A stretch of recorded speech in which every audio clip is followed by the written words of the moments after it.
And, it's funny, you do talk about abductions, and there's a lot of witnesses that say,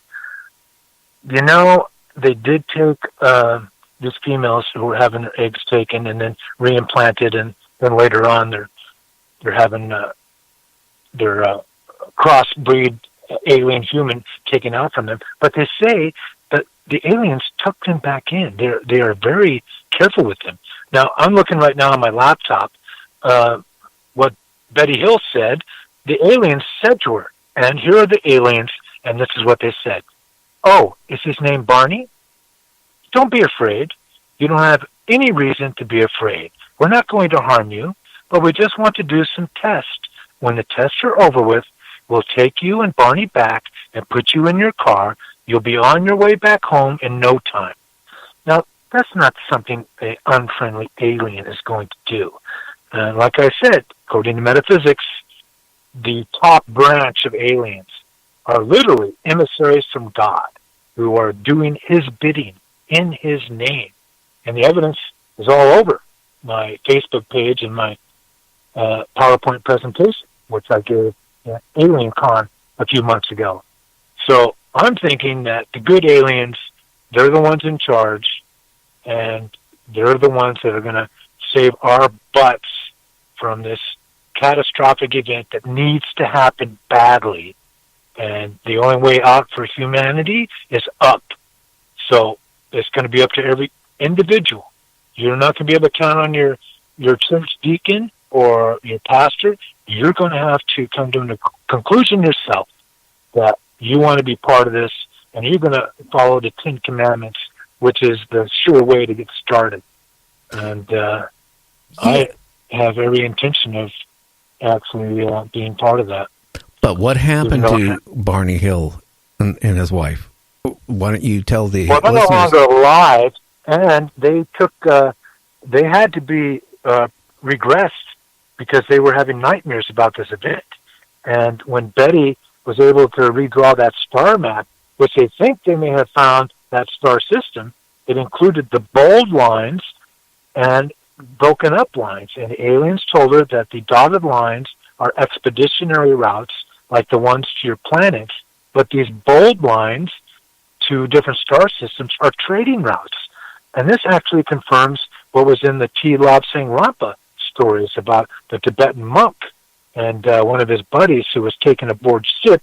This blind monk was hooked up to a machine where he could see, and he actually participated in a debate defending humanity against these aliens who were not very happy with our barbaric situation. And as we continue to ruthlessly kill each other, I'm hoping that that day of purification is coming soon, because it doesn't matter where in the world it's going on. I mean, you have faithful Muslims killing faithful Muslims just because they're following a different descendant of Muhammad. That breaks my heart. How can they be doing this? As well as other problems. And here in, the United States, these different massacres that are going on. People are not aligned with spiritual reality, and it's going to be coming real soon to us. And it's time everybody got on the right plane about this. And I would say this, there's some people who are so depressed with their lives that they want to take it. And it's happened here in San Diego, people stepping in front of trains or walking on the freeway. I would say this, you're not escaping anything by taking your life, because you still have to come back. The best thing to do, and apparently we plan our reincarnations with our family members. We change around whatever family situation we need. If you need to be the wife instead of the son because you have certain things to learn, so be it. And in metaphysics it says, for example, if you are a white supremacist, a racist, guess what? You're going to come back as a minority to feel the sting of that racism, because that's what your karma has earned for you. Now, thankfully for me, I learned early on that you don't get away with nothing, so I've been practicing right thinking, which has straightened my path, literally saved me from death, certain death, on the road. So there's a reason why we practice right thinking, in metaphysics, because your thoughts create your reality. Oh, now, yeah. if you've seen my website, that's what happens. Well, what I'm really concerned about is in the news this past week in Asia, there's a new game on the internet for young people. We're talking preteens and early teens, right? That it's a new suicidal game. And here it was a girl, 10 years old, and a boy like 13, and now there's a couple more that play the game, and then they, right there on camera, they kill themselves.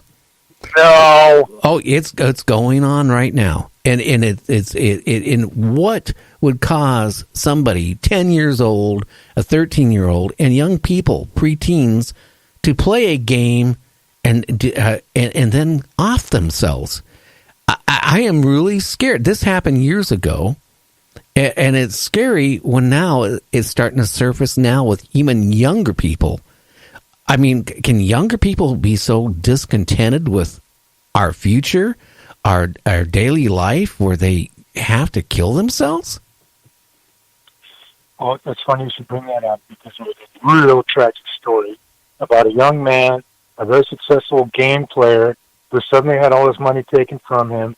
He hopped in his Lamborghini and went full speed in the fast lane and killed a beautiful woman and her daughter here in San Diego. And it is so tragic that this whole thing occurred. 2 innocent people and 1 misguided young man, all their lives are gone. And it's all because of an unclear look in reality. My belief system, I believe, is so close to the truth that's why I'm successful in my pursuit to try to understand these world mysteries, because I have a good reason. It's not to make money. It's to help further mankind. Because every human, whether they know it or not, has an obligation to improve the civilization in which you're in. And you will be judged on your contributions. The more you know, the more you owe. It doesn't matter if you're helping your mom out. That's part of it. But if you have knowledge that you're not sharing that could help mankind, then that's going to be counted against you. It's not just the things we do that we're counted against. It's the things you don't do, which is why I'm speaking up, and I'm glad you invited me on your show, Gary, so I can have a chance to fulfill my obligations to all that is, which is what I refer to God is, because every atom and molecule has consciousness. This is how Jesus made the loaves of bread and all the fish to feed 5,000 out of just a few of them. That's how he was able to raise the dead. So the idea is each and every one of us is the fullness of God. We're not just part of God. We are the fullness of God. That doesn't mean that we are God. There's a distinction. But we need to honor the fact that these aliens have gone to so much effort to create this flesh sack that we're driving with our conscience, that we need to use that and promote humanity for future generations, not just the greatest generation that preceded us, or my baby boomer generation, or the Generation Xers, or the millennials. This is for generations that aren't even born. As a matter of fact, I'm pretty sure that I'm going to have to come back around, because I have yet to thrust the taproot of my soul to contact divine resources. And until you do, you're going to be stuck coming back time after time. Now, I want to end my endless rounds of births and deaths. You know, the Dalai Lama is the 14th Dalai Lama. Do you know why? Because the work is here. He can leave, but he keeps coming back lifetime after lifetime, because the work is here. Now, I'm hoping that there won't need to be a 15th Dalai Lama, because we got it right and he can move on to the next spiritual plane, like we all need to do. Well, I will say this, Mike, is that I blame a lot of it on the governments all over the world, because you know what? When they're not truthful to you, me, and everybody else, okay, when they can sit there and deny certain things exist, have existed, and things are going on, it really, I hate to say it screws a lot of people's minds up, because you know what?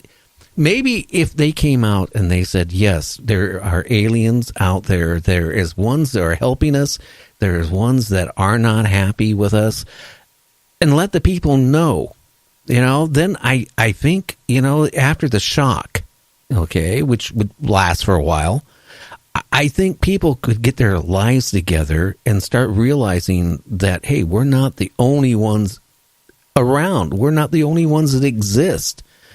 That, I think, needs to happen. I think it will slowly start coming out, because I don't think they can hide it much longer. I mean, like I said earlier, something is going on when you got a president talking about creating a space force to protect Earth. I mean, of course, our president kind of exaggerates once in a while. But again, Reagan, the same thing when he wanted to create Star Wars and all this stuff to, protect I remember Earth. that speech. What if we were facing an alien army? I can say something really good about that. A friend of mine, a friend of my dad, during the Korean War, was the guy turned into be a major actor in Hollywood. James Gardner. You remember Rockford Files, Maverick, and all that?